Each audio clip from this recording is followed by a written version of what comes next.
साध संगत जी प्रेम से बोलना धन निरंकार जी। साध संगत जी, आज की साखी गरीबों को न भूलो। आओ महापुरुषों, जैसे कि किसी स्थान पर तीन भाई साथ ही रहते थे। उनके घर में एक फल वाला वृक्ष था। उन भाइयों में से एक भाई उस वृक्ष की रखवाली के लिए हमेशा वहीं रहता था। महापुरुषों, एक बार स्वर्ग के एक देवदूत ने भिक्षु के रूप में उनकी परीक्षा करने के लिए पूछा, मुझे एक फल दो। चेष्टा भ्रांता ने अपने हिस्से का फल उसे दे दिया। देवदूत वहाँ से चला गया। दूसरे दिन वह देवदूत फिर आया और भिक्षु के रूप में फल मांगने लगा। महापुरुषों, वह दूसरे दिन भाई ने भी अपने हिस्से का फल दे दिया। तीसरे दिन प्रातःकाल वह देवदूत साधु के रूप में आया। तो महापुरुषों, उस समय सभी भाई वहीं थे। साधु ने कहा, मेरे साथ चलो।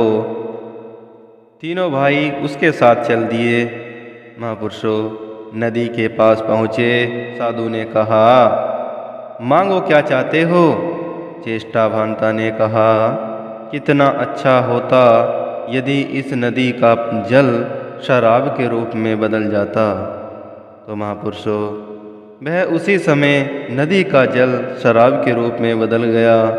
तो साधु ने कहा, तेरी इच्छा पूर्ण हो गई, परंतु गरीबों को मत भूलना। तो साध संगत जी, साधु दोनों भाइयों के साथ आगे चला और एक विशाल मैदान में पहुंचा जहां कबूतर दाना चुग रहे थे। तो साध संगत जी, साधु ने कहा, मांगो, क्या चाहते हो? तो दूसरे भाई ने कहा, ये कबूतर यदि भेड़ों के रूप में बदल जाते तो क्या ही अच्छा होता।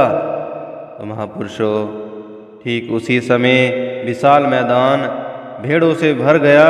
साधु ने कहा, तेरी इच्छा पूर्ण हो गई, परंतु गरीबों को मत भूलना। तो महापुरुषों,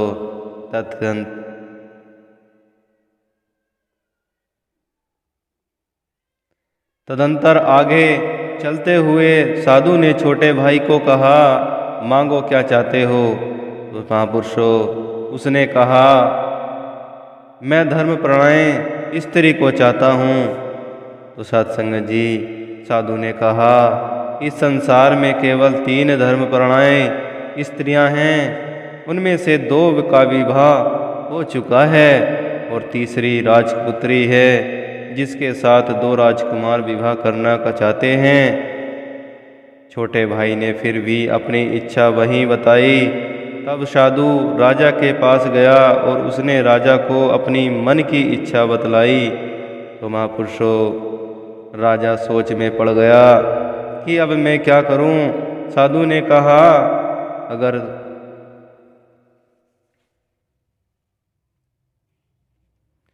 अंगूर की 3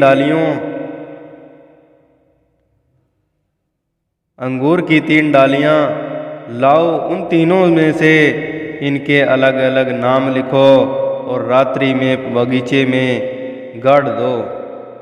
प्रातःकाल जिस डाली में अंगूर लगेंगे उसके साथ उस पुत्री का विवाह होगा।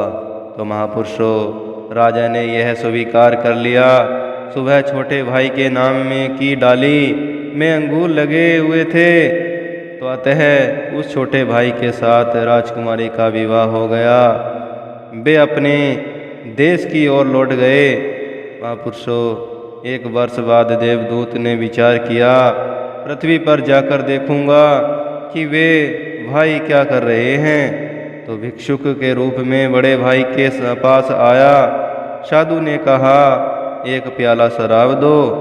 तो क्रोध से वहाँ कहने लगा, बेवकूफ, सिर्ग यहाँ से चले जा। तो बेवकूफ, सिर्ग यहाँ से चले जाओ, मैं बिना मूल्य के शराब नहीं देता। तो देवदूत ने क्रोध होकर कहा, तू गरीबों को भूल गया है, पहले की तरह अपने पेड़ की रक्षा करो। तो सत्संग जी ठीक उसी समय उस जगह शराब पानी में बदल गई। तो देवदूत अब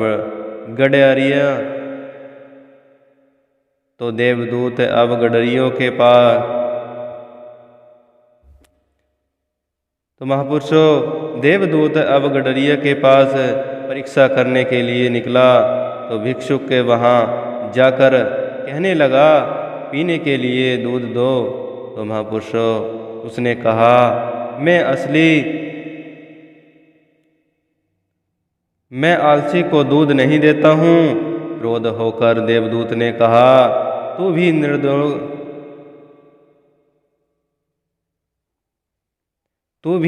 निर्धनों को भूल गया है, पहले की तरह ही पेड़ की रक्षा कर। तो सत्संग जी देवदूत सिर्ग ही छोटे भाई की परीक्षा के लिए निकल पड़ा, जो जंगल में झोपड़ी में रहता था। तो महापुरुषों भिक्षुक ने कहा, मुझे कुछ भोजन दो। तो छोटे भाई ने कहा, यद्यपि हम निर्धन हैं, फिर भी आप सुखपूर्वक रहिए।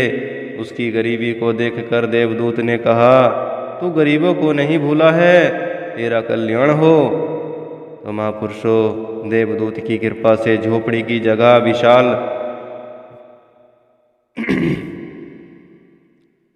तो महापुरुषों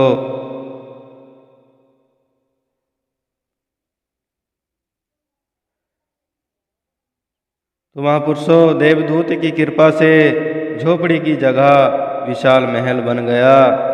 और महापुरुषों अनेक नौकरी उधार और महापुरुषों अनेक नौकरी